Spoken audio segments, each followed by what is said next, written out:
Hi, Laura. As always, thank you for taking the time. Just as always, your initial thoughts on tonight's match. Um, I'm going to try not to get fined. The fourth official apologised to me at half time because the lead up to their penalty, we should have had a free kick that she played advantage and then gave them a free kick. So take that with what you will. And there was probably a foul on Jordan Bog on the second goal, but here we are. I'm really proud of the players, honestly. I think we didn't have any training time between Louisville and coming here. We tried to do something a little bit different in the first half. It didn't quite work. We were too on the back foot. I think if we hadn't have conceded, we might have kept it. They're a good team, obviously, winning the Shield tonight.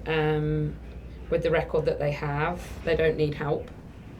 And I thought in the second half, our players really dug in and showed their attitude and their mentality. And we got more on the front foot, and they found that difficult to deal with. Just disappointed with the goals, really. They were preventable by no one else. None of the players, unfortunately. Uh, oh, nope, totally spaced. Sorry. Thanks, Charles, and then we'll go over to Quazim.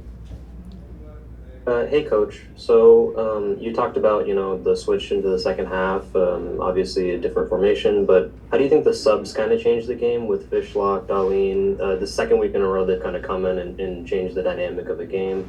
What did you think about what you saw from them, and obviously Sally Menti? Yeah, I thought they did great.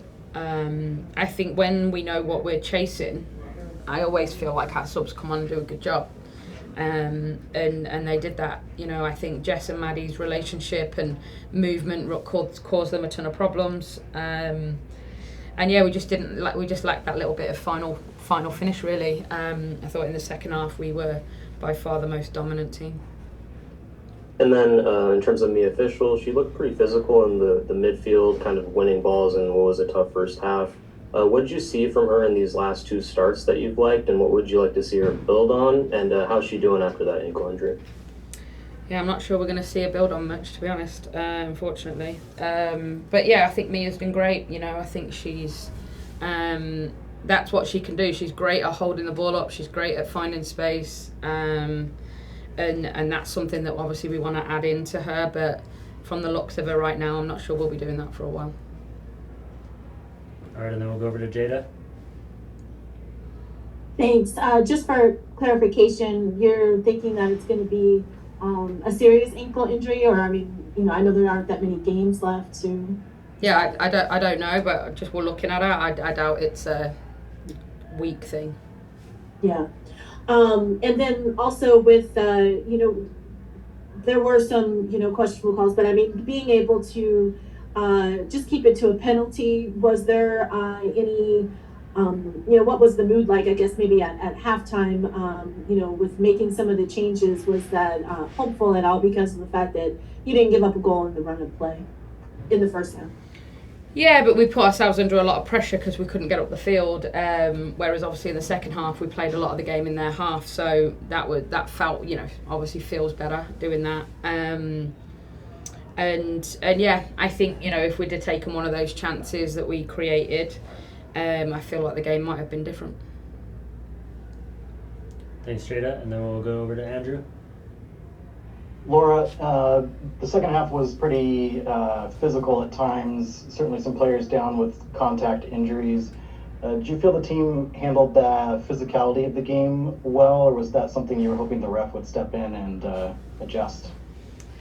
There was a lot of hope about things that could be different on the field, but I'm not going to get into my opinion on that. I think our players did great.